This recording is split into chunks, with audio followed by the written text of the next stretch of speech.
Okay, I think we'll get underway. Can you hear this all right, everybody?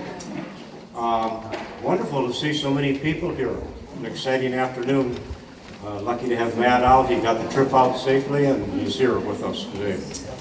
I want to give you just a little bit of background and then we'll proceed on to talking. One thing I'm supposed to mention to you is the forms that you picked up when you went in to evaluate today's activity. If you would please, when you fill them out, drop them in the basket as you go out the door.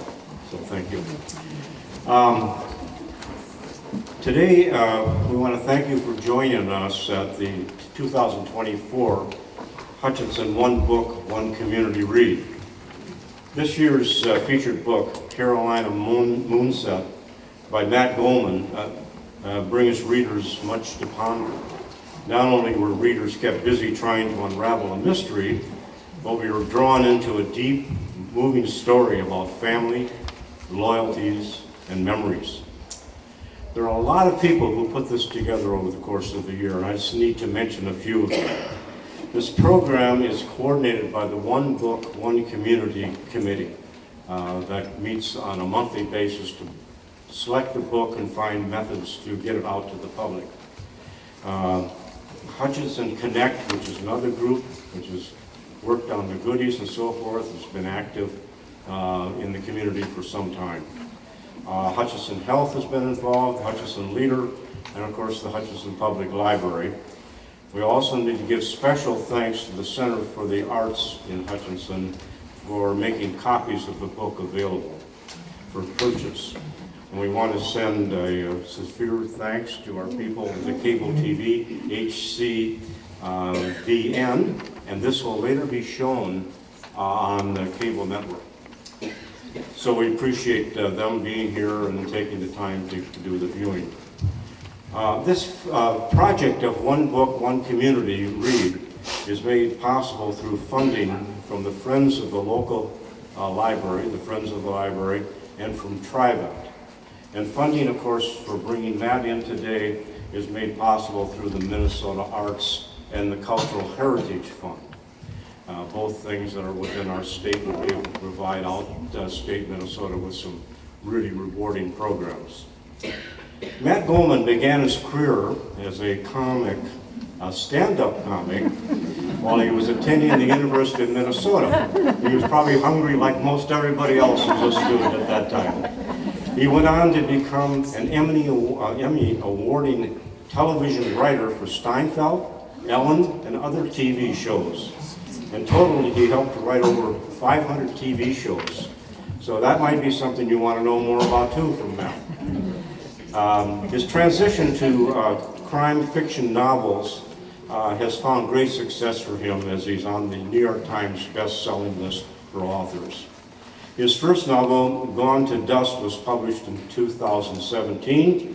Since then, he's written 3 more books in the Niles Shapiro series and has written 2 standalone novels, including Carolina Moonset. His latest book is Still Water and is set for publication in May.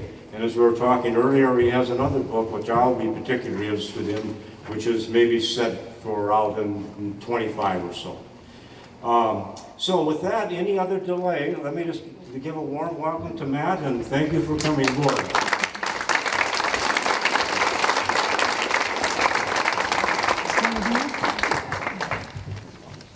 Hi, thank you for coming out. I was hoping for a little worse weather, we'd get a better turnout. And I don't like to compete against cookies, but I'm going to. I'm going to just, how many people have read Carolina Moonset? So quite a few. So I like these things to be more conversations than me just talking the whole time, because I do quite a bit of these, and I found people have questions, whether it's about the book, or my writing process, or my television work, and I just want everyone to leave feeling like they got to find out what they wanted to know. So I will tell you a little bit about where Carolina Moonset came from, and I also have 3 new books coming out in the next 2 years. So I'll just give you a little bit of information about those. I started with a series of 4 private detective books, Nils Shapiro's, set in Minneapolis, and those were very well received, but my publisher, there are these trends in publishing, and my publisher said, standalones, that's what's hot now. Unless you're Lee Child, then series are pretty good. Macmillan asked me to write a standalone.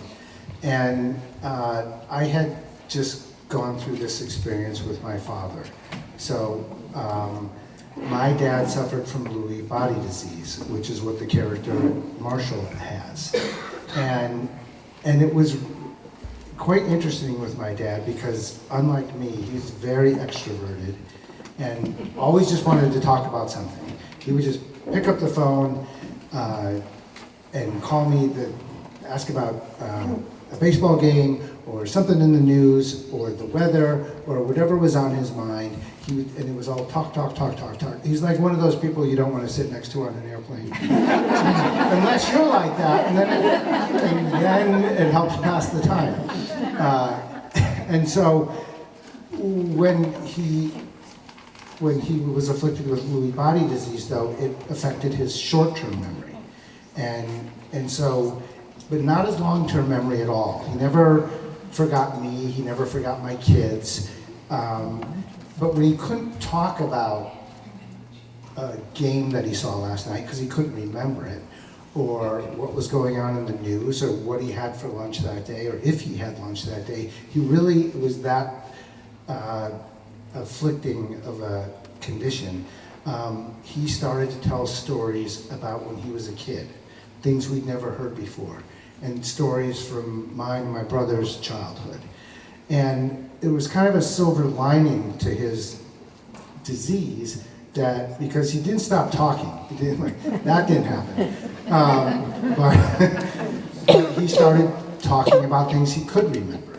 And so we heard all these great stories we'd never heard before. And a couple years after he died, Macmillan asked me to write a standalone. And as I was thinking about ideas, I thought, oh, that's kind of an interesting area for a story, where the family hears about something they didn't know about because it's being talked about for the first time. And it kind of is a mysterious thing that happened to the family. And then something happens in the present where the dad is implicated, and he doesn't know if he was involved or not. Nobody knows. And that's really where that came from. So the character of Marshall is different than my dad. My dad did not grow up in South Carolina. My mom's side of the family is from there, and that's why I know it pretty well. I've been going there since I was a baby, and in my infinite laziness about research, I'm going to write about a place I know. And my dad wasn't a doctor. My dad he grew up in the UP. He went to the University of Minnesota. He worked for Sears his whole career. So he was different from Marshall, but that's exactly how my dad talked. It's his exact voice, and it's exactly how the disease affected him. Like I think Joey says in the book that I don't know how he can remember that he can't remember, which is what I thought about my dad. But my dad knew he couldn't remember, but I never knew how he could remember that he couldn't remember. There was an escape clause.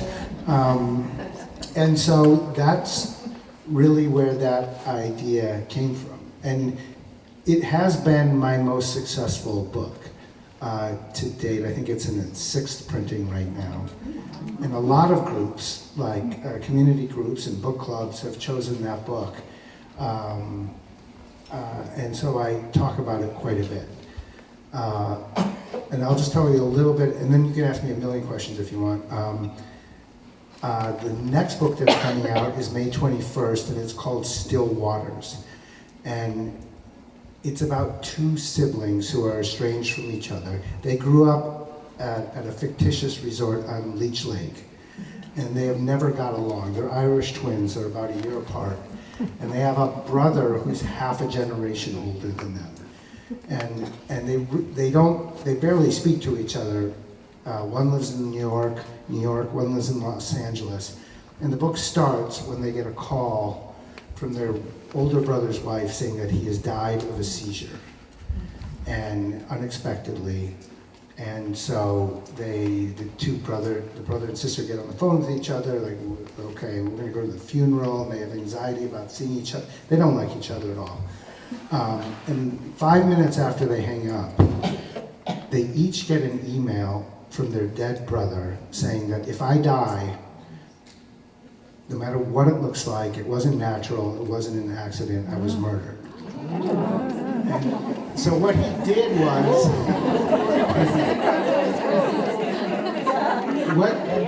the older brother, Mac, who lives in Chicago, thought somebody was trying to kill him. So he put this email in his outbox of in his computer. He scheduled it to be sent the next day. And every day he woke up alive, he bumped it to the next day. So when he died, it automatically sent. So this is all in the first 3 pages of the book. And so Liv and Gabe, these 2 siblings, go to Chicago for the funeral. We see how different they are and why they don't get along. But they're wondering, like, is there any truth? Was he crazy? And the more they talk to people and find out some more things, they think we better go to Leech Lake. Neither of them have been there for a long time, and see if there's any truth to what we just heard. And so most of the book takes place in northern Minnesota, where they kind of find out more about their family and things like that. And so I'm excited for that one to come out. And then the book that's coming out next spring, I think it's April, is called The Murder Show. And it's about a TV writer, I used the recent Writers Guild and Actors Strike to set the book, because he has a show that's on Netflix that's kind of on the bubble, it's struggling, he really needs to come up with a new idea. And so he comes back to Minneapolis, where he grew up, to try to see if it will inspire him, since the strikes are going on and he can't work anyway. And his old neighbor, the girl next door, literally, although right behind them, is a cop. And when they were in high school, a friend of theirs was killed in a hit and run, which she now believes was a purposeful murder. No one was ever caught. And so she says, why don't you investigate this with me? Because maybe you can use it for your show. And she's trying to find out. And so the story just kind of gets bigger and bigger as it goes. And then I just found out this was going to happen for sure this week. A few years ago, kind of right during the heat of maybe 2020, I wrote a book called The Prohibited that takes place in 1922. I haven't even talked about it for a long time, so I might stumble a little bit. But it takes place in 1922, and there are 3 brothers who own a liquor store, and they lose it to Prohibition, and they do not become bootleggers. One of their kids feels entitled to still be in the liquor business, so he gets into that a little bit. But it's mostly about the effect of Prohibition on this family that has lost their livelihood. And they go in different directions. And it also is about when women got the right to vote, and they had this voice at polls, but they didn't have it in the House. Like, it didn't happen right away. And so there's a lot of tension in this family with this man who's lost his livelihood and his wife who's looking for more independence, or at least a voice in her own home. There's some really funny things I learned about Prohibition.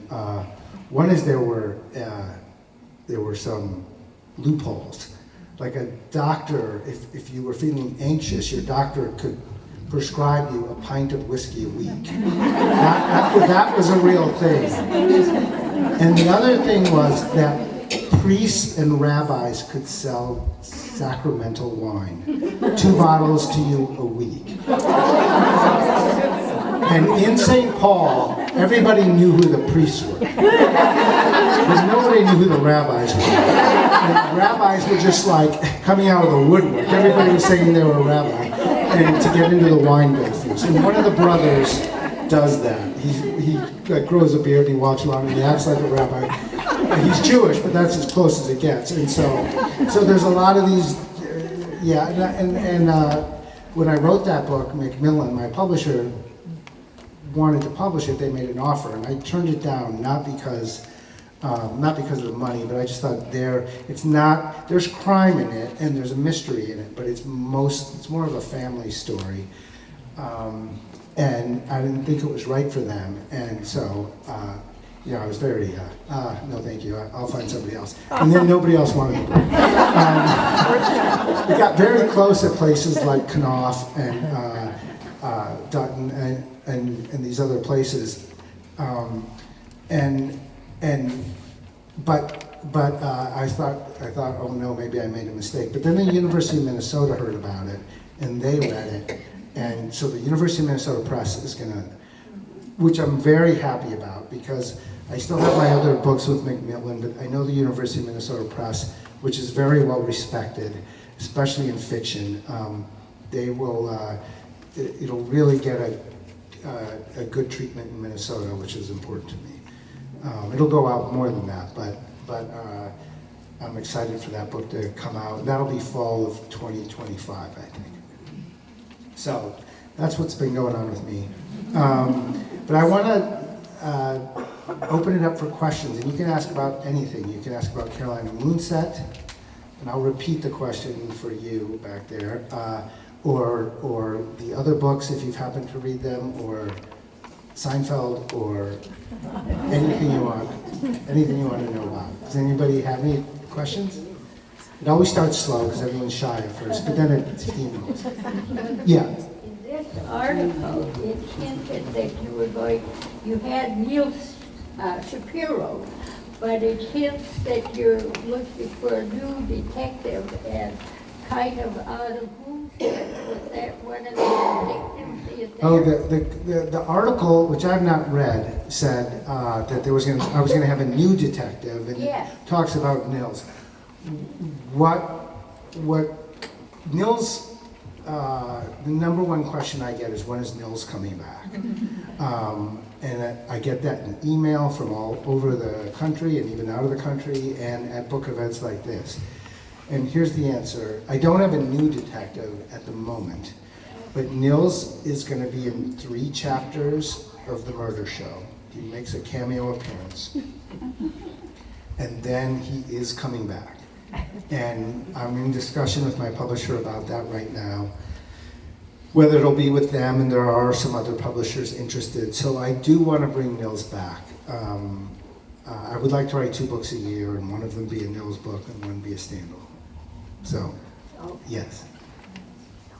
Yes? When you are writing a book, do you have the whole idea of the plot lined up before you start? And then do you always follow that plot all the way through until you finish the book, or do you make some changes? Well, it's a 2-part question. When I write a book, do I have the plot all lined up? And then do I follow that plot or make changes, right? And I'm only going to answer one of the questions, because it's no, I don't have it all lined up. Okay. So the second part of it doesn't come into play. I know very little when I start. And I don't think I could do it that way if I hadn't worked on 500 episodes of television. I wasn't the writer, but I was one of the writers who worked on that, from a 1-line idea to just a paragraph of what we think the story is, to an outline, to a story, to a full script, to rewrites during production. So going through that over and over and over again over 30 years, I eventually figured out story. So I can kind of feel when I'm getting off track. But the main reason I don't outline is that the part of your brain you use to make an outline is kind of the same part of your brain you use to make a shopping list. It's all very logical, or a to-do list. It's A happens, and B happens, and C happens. But if your characters are fully kind of formed 3-dimensional people, they don't fit in that list all the time. So what happens is a writer will start to kind of hammer their characters into place to fit a pre-made story.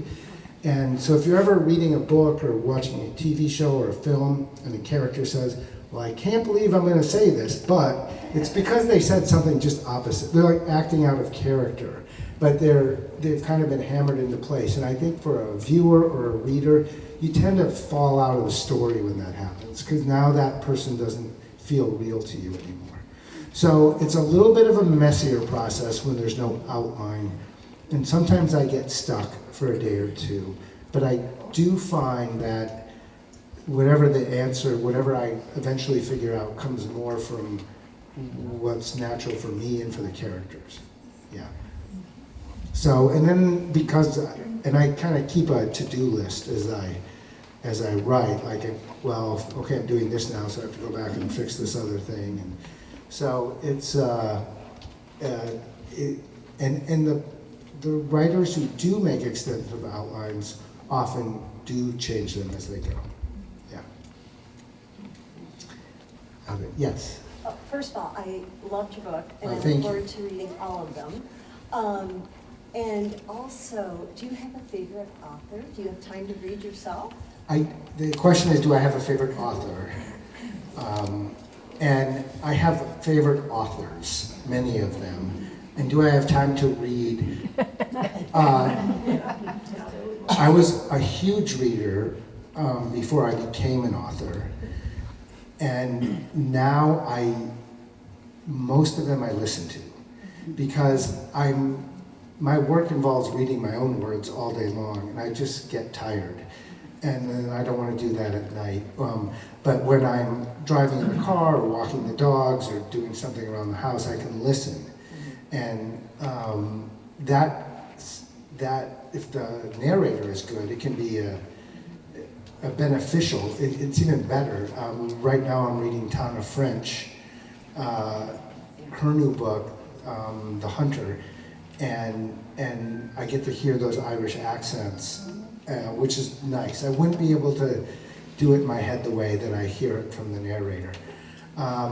And you know, I read in and out of the genre of mystery. I was never a big mystery person, a crime fiction person, until shortly before I started writing them. And the reason I started reading them was I was a comedy writer in TV, and I wasn't thrilled with where comedy was going. I'd always liked those very human. Comedy should be a very human thing. Like if you look at the great TV comedic characters going back to Ralph Cramden, you know, Jackie Gleason, or Lucille Ball, or Fraser Crane, or George Costanza, they're all idiots, you know, they're morons, but we love them because they have human faults that we all have. And that's why you can just turn on one of those shows at 10:30 at night in reruns, and they're just comforting. Because they're, you know, like I worked on Seinfeld, and everybody says that is a show about nothing. But it's not true. That was a show about selfishness. Those were the most selfish characters on the planet. You know, most of us have the good sense not to act on those selfish impulses, but they didn't, which is what made it great. It made it so funny. You know, they did try to drug their boss if they got fired and things like that. And comedy was moving away from that kind of a slicker, hipper, because the dramas were getting all the attention when shows like The Sopranos came out and The Wire, and even on network TV like The Good Wife. All of a sudden this great TV, Breaking Bad, House of Cards, great TV was being made. And so the comedy, the studios and networks thought, we're going to make comedy hipper and cooler, and you can't, because it's just not hip. Those characters have to be flawed and not cool, otherwise we don't relate to them. So I thought, oh, I should work in drama, and I started reading crime fiction to educate myself. And then I fell in love with crime fiction. I'd always been kind of a literary fiction snob. Yeah, I don't know why I was like, I'm writing sitcoms. I was being a snob. But I found, like when you have a crime at the center of your story, then it kind of moves the story along no matter what. You can focus on the characters' relationships and their personalities, because the phone's going to ring and someone's going to say, we got the print's off the gun, or whatever it is, and it's going to move forward. So this is a very long-winded answer to your question. But who do I like? I like the classic crime fiction, like Raymond Chandler was very influential on me, and Dashiell Hammett. But I love Ann Patchett. I love Ann Patchett, and I love Tana French. And there's an English writer named Anthony Horowitz who wrote Magpie Murders. And he has a couple of series who I really like. I have read a ton of classics before that. Kurt Vonnegut is very influential to me because I think when I was starting to think about being a writer, when I was already in college for something else, just to hear that very simple Midwestern language that Kurt Vonnegut writes in, that was eye-opening to me. That, oh, you don't have to use big words, you don't have to sound like you're smarter than you are. It's just simple, and Twain was like that too, a bit. But there are Donna Tartt, who wrote A Secret History and The Goldfinch, I think is a great writer. Yeah, so it's a lot. Yeah, yes. I have a question about two of the characters. Yeah. The son and the girl next door, the Yeah, psychologist. Joey and Leela. Yes, Yeah. yes. I was wondering why they had a romance instead of just a friendship. Well, that's a good question.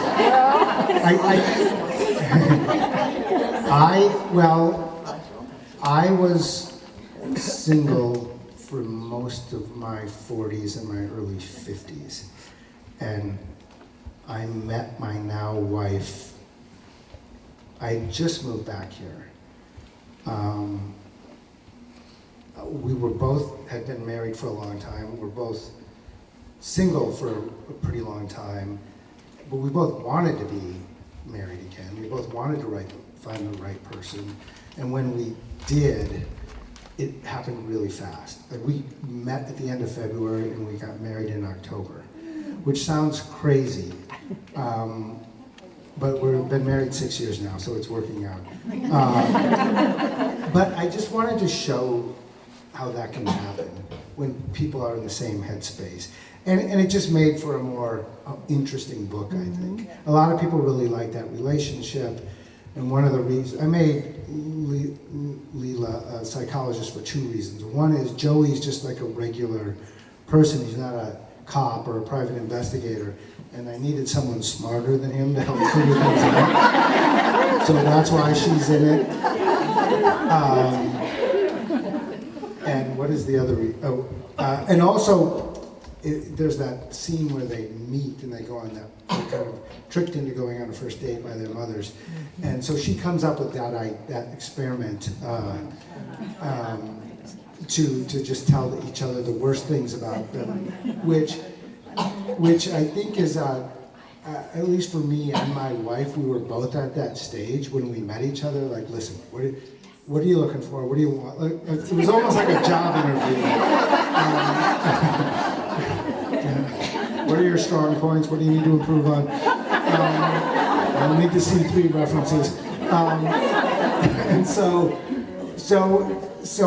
she could kind of drive that to make that happen. Yeah. Yeah. Yes. I do not read fiction, but I read your book. Oh, thank you. I read nonfiction, but your book had a lot of human interest in it. So good. how many psychology classes did you take? Because you understand people. Thank you. The question is, how many psychology classes did I take? 1. But I know a lot of people, and my wife is a therapist, a psychotherapist. That's not how I met her.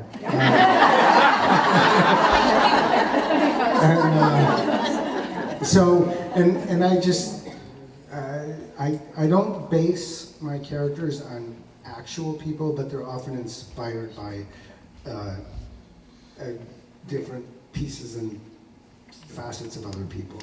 So that's... I enjoyed your book. Oh, thank you. And I don't like nonfiction. Yeah. I like fiction. Yeah, a lot of people tend to fall in one camp or the other, and read one or the other. But I appreciate that very much. Thank you. Yes. I'm going to put myself forward as a cheapskate. I happen to be on Kindle reading thrillers, and I saw,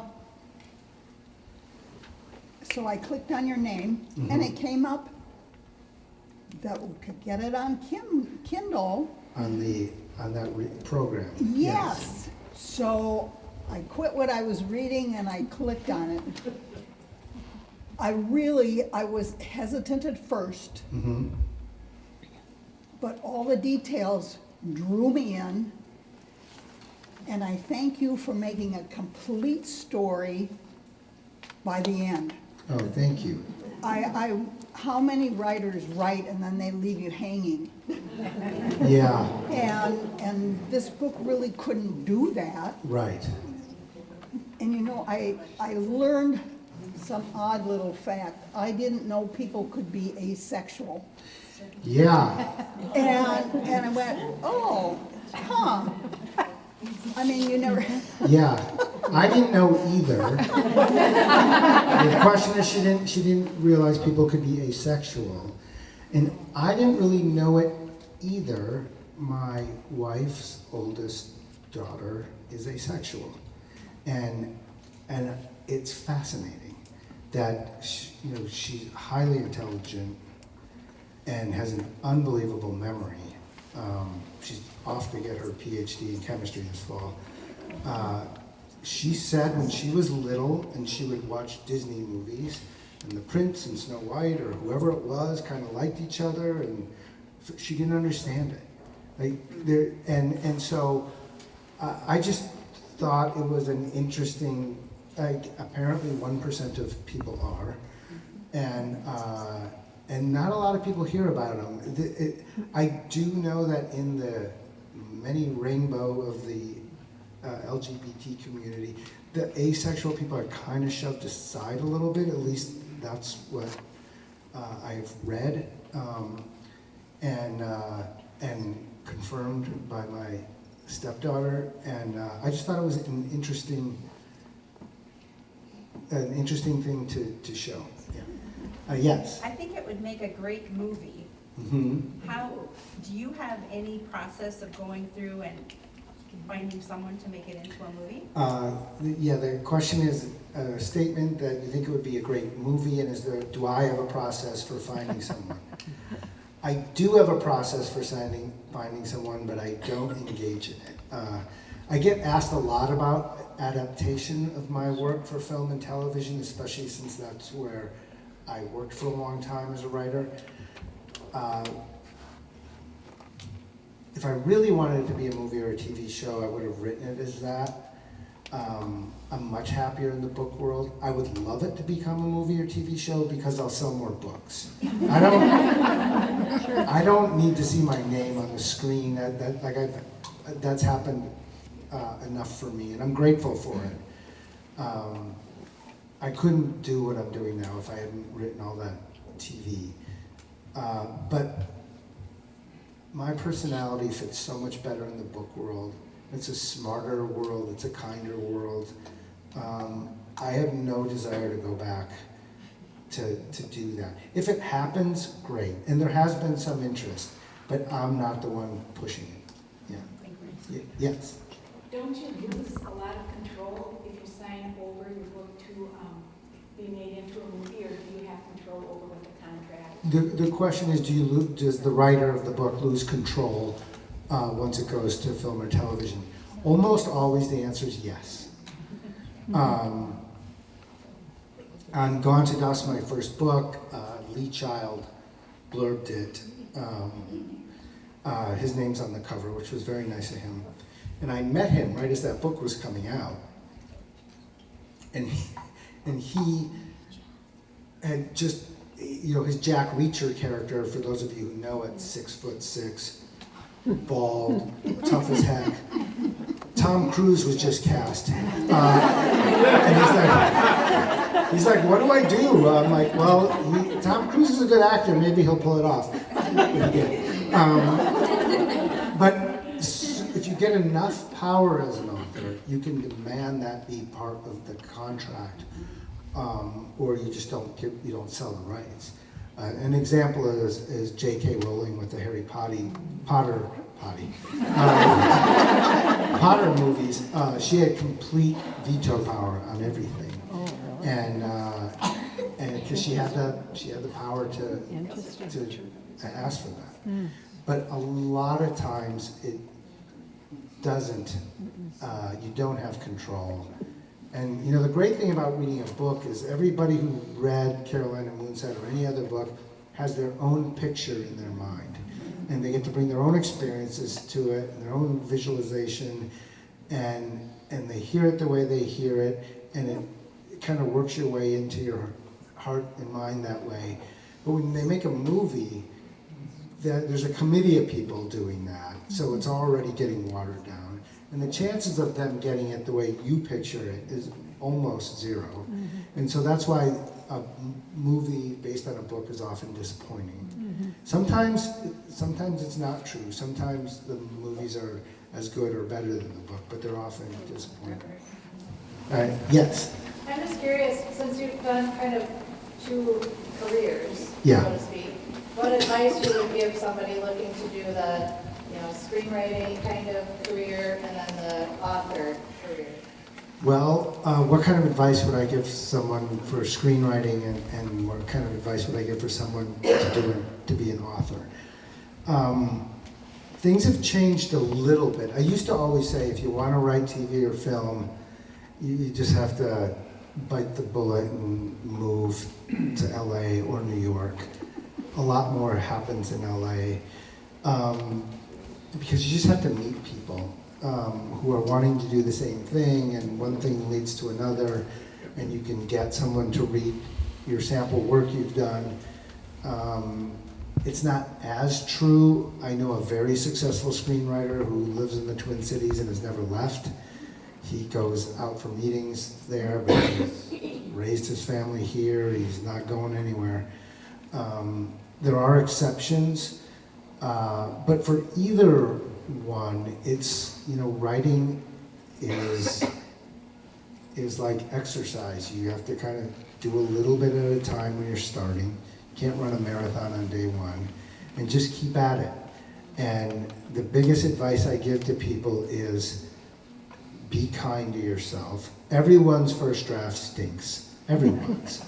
It's just a matter of doing it a little bit every day if you can.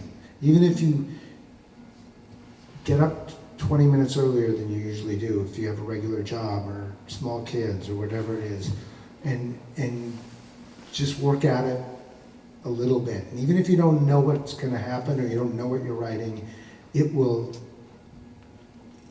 add up, and it'll show you what you'll start to see patterns, or a character will jump out, or something will happen. It is kind of a mystical process. My wife, the psychotherapist, is always asking about my process and how did you think of that, and how did you think of this? I'm like, don't talk about it, I don't want to know. I don't want to understand it too much. Don't jinx it. Because she wants to understand everything from a human thing, which makes complete sense. But some things I understand where the ideas come from, and sometimes I understand what I'm doing, but a lot of it comes from the subconscious, I think. I believe that everything we see and hear is in there somewhere, even if we can't access it, but it comes out in weird ways. So, and writing is one of the ways it comes out. Yes. So when you are writing a story, how much of it do you talk about, and how much do you keep to yourself? Because I've read about, sometimes if you overshare, it kills the story, and I know that's happened to me. When I'm writing? Yes. How much do I talk about it? Yeah, it's a very good question, and the answer is very little. Very little. Mostly because I don't know. but also, I do think it's like a leak in the tire if you talk about it. And it kind of or you convince yourself that it's something that maybe it's not. I don't talk about it much. Even my descriptions of the next two books were pretty slight. It's just, for me, it's something that bubbles up on the inside. And there are writers who like to talk about it and be in writing groups and get together. And there's some very talented Minnesota authors who wanted to get together every Thursday at happy hour and we'd all just write together. And I'm like, I'm not doing that. And these are people I adore. And I'd be happy to spend time with them and just not write side by side with them. And everyone's got their own system, but I don't talk about it much at all. Well, you put a lot in that book here. Mm-hmm. I was interested in the childhood trauma. It opens with Joey at 4 years old. Yeah. He could remember a palm tree. He could remember the dolphins. He was afraid to a dolphin. But he couldn't remember the fact that his father shot somebody right in front of him. And not only that, had to slap the kid because he went hysterical. He didn't remember that. Yes, the comments about Joey not remembering the terrible incident that happened, but he can remember other things around it. Yeah, and that, I did talk to my wife about that. Is that realistic? Because that's her field. And she said, yeah. I didn't want to just make that up. I didn't want to, so, yeah. So that was reality. Well, that can be reality. Sometimes people block out traumatic experiences. You remember the pleasant things, but you kind of stuck. Yes, and that's true in my own life too. I never had anything that traumatic happen to me.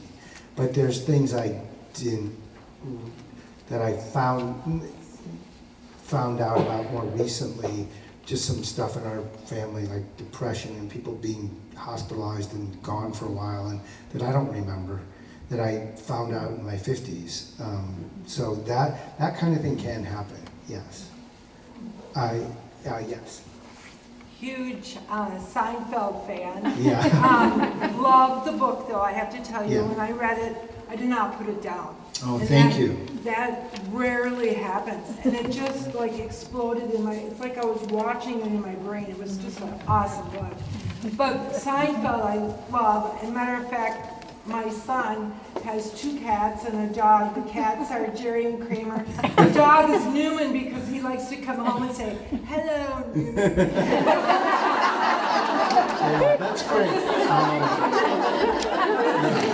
So if you could share an episode you wrote that might be your very favorite from Seinfeld that you're pretty proud of? Well, my favorite one that I wrote was The Robbery, which was the 3rd episode of Seinfeld. I was a baby writer. I was in my 20s. I was 26 on that show. Look what Hollywood did to me. I will tell you a Larry David story that is so Larry David.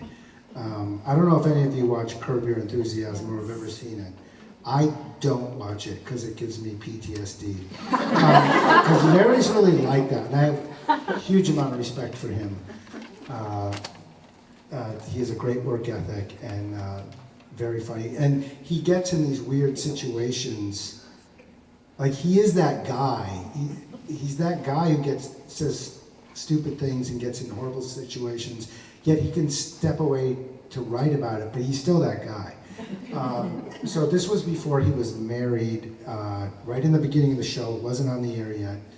And we were working at the studio in Hollywood, and it was a small studio for the first 4 episodes before we moved. And so we'd go out to lunch every day when we weren't in production. And Larry was obsessed with finding the perfect lunch. It's like, we gotta find the perfect lunch. And we go to one restaurant, like, this isn't it. Tomorrow we're going to a new place. And just like, he's like driving us crazy with his obsession. He's just obsessed with finding the perfect lunch. And we finally go to this restaurant that has a salad he likes. And we're like, this is it. this is a perfect lunch. And then we had to go there every day. So, and the hostess was attractive because a lot of them are actors who are not working at lunchtime. That's their job. And Larry would flirt with her a little bit and this and that. And, you know, no one knew who he was then. The show wasn't on the air. Nobody knew him. And like I said, he was single. So he's flirting with her a little more every day. And she's being smiley and polite back because that's her job. And one day he gets up the nerve and he asks her out. And she says no. And he can never go back and get the perfect one.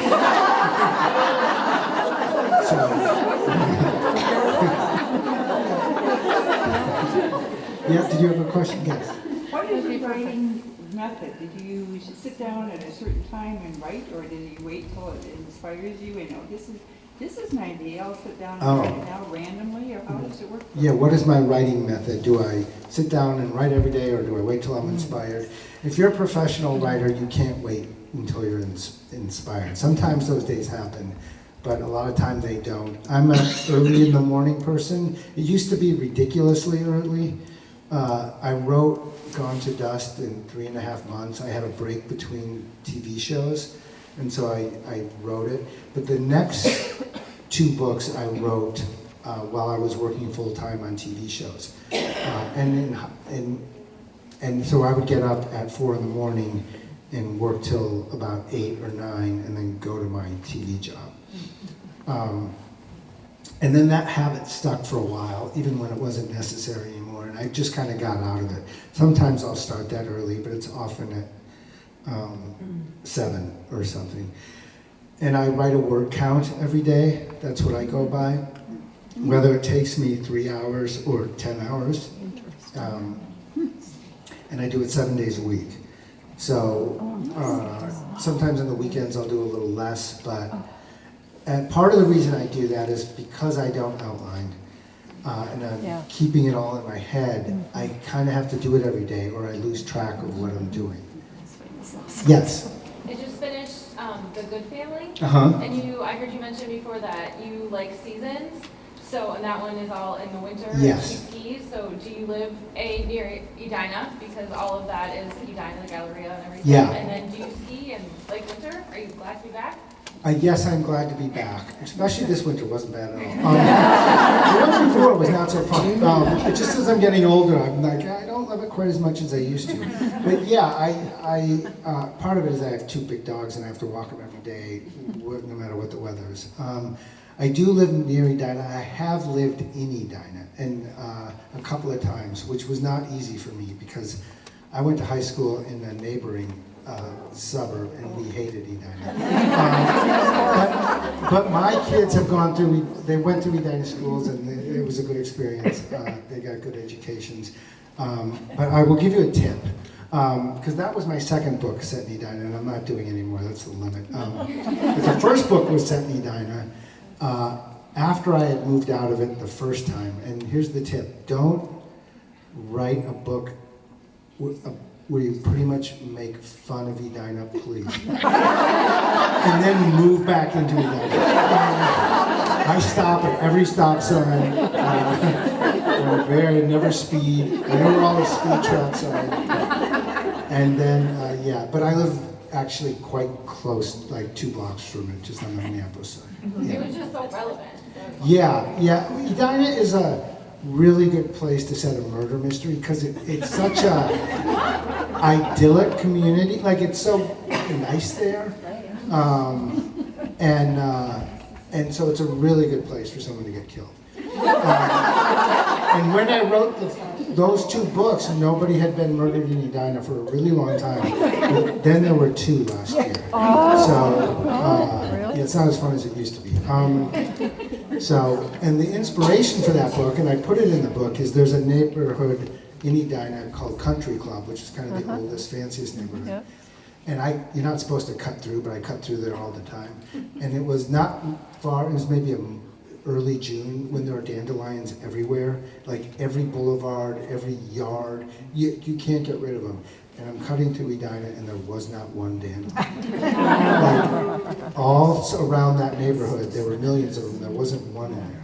And so that's part of what inspired that book. Yeah. Yes. My son was a police officer in Edina. Uh-oh. He read all your books. Oh, He loves them. oh, that's nice.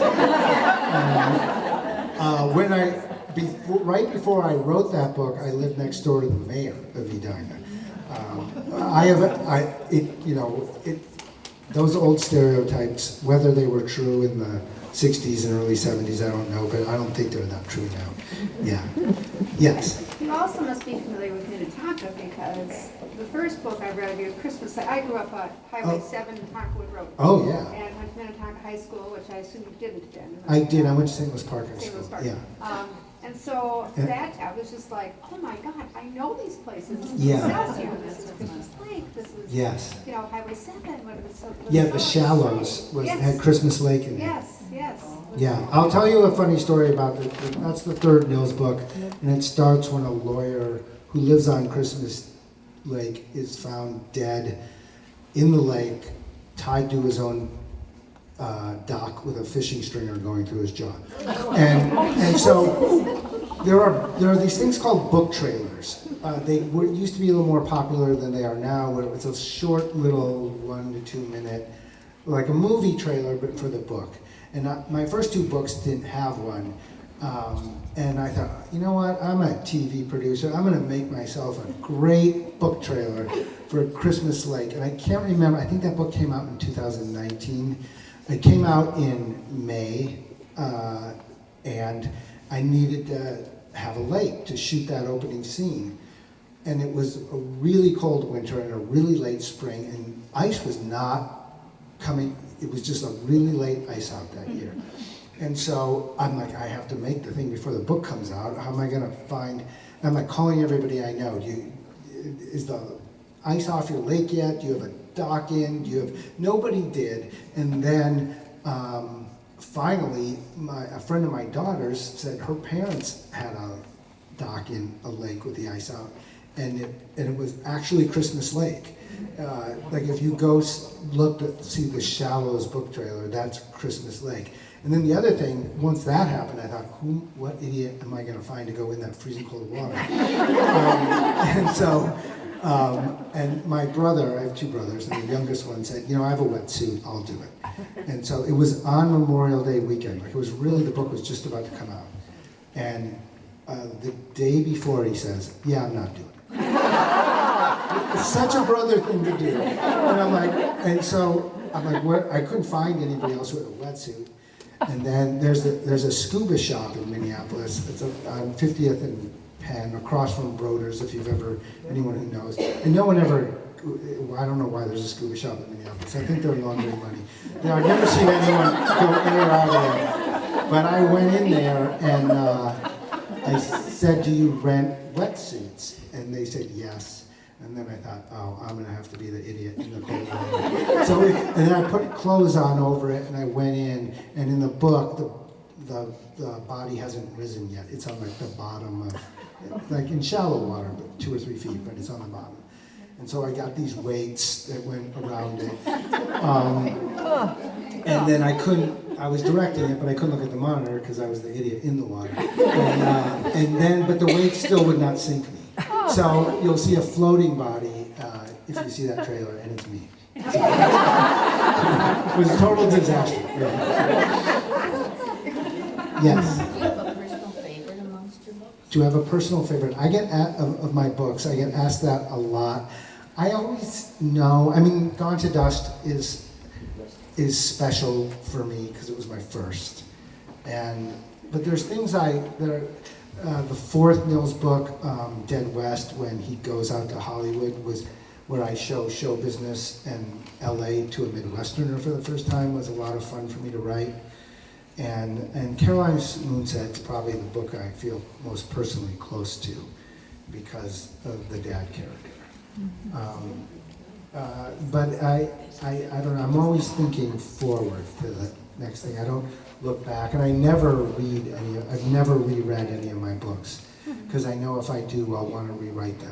Yeah. So I don't look back. I take it you have an editor. Yes. Yes, and how much influence does that he or she have once you hand over a book? You know, the question, how much influence does my editor have?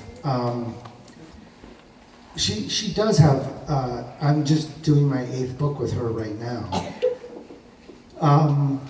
Usually we're on the same page, sometimes we're not. I just, you know, I do 2 drafts with her of each book, and so this is my 16th draft with her, and it's the first time where I'm like, I'm not seeing eye to eye with her. But in the book world, they're, you know, they're not gonna not do the book. Who wins? Well, first of all, she's smarter than I am, so, which is not hard. And so, but it's usually a discussion, and she has good points, and maybe if I don't like her exact idea, I try to get to the root of why she's feeling something isn't working, and then I try to answer that in my voice.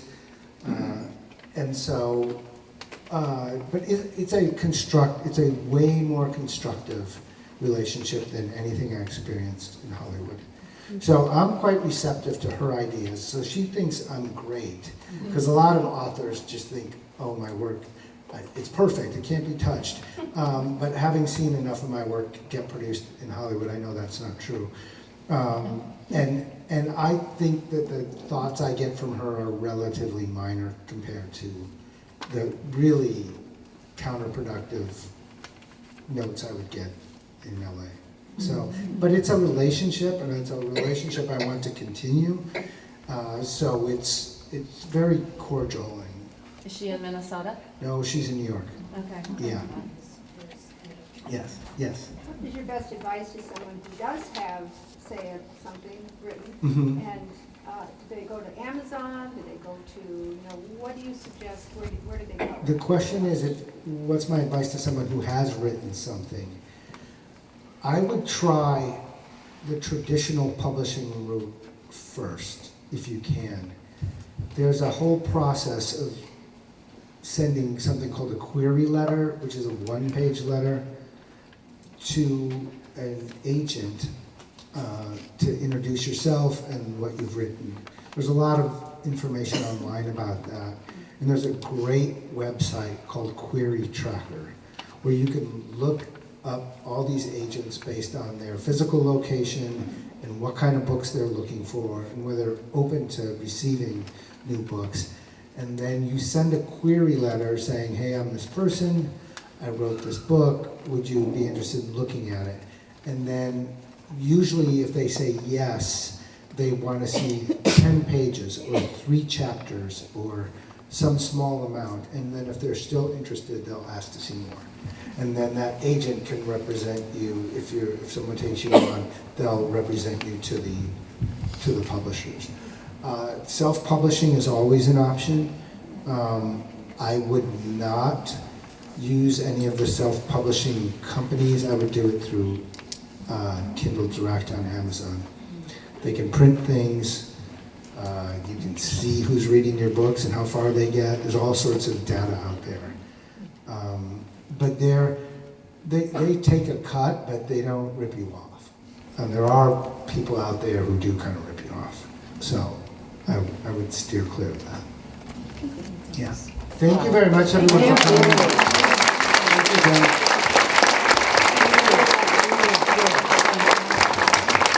Matt's going to hang around for a little bit. If you have a book or want to get a book, he's going to be over here for signing. That would be great. I don't think we have to go into how wonderful this has been. Just a great, great time.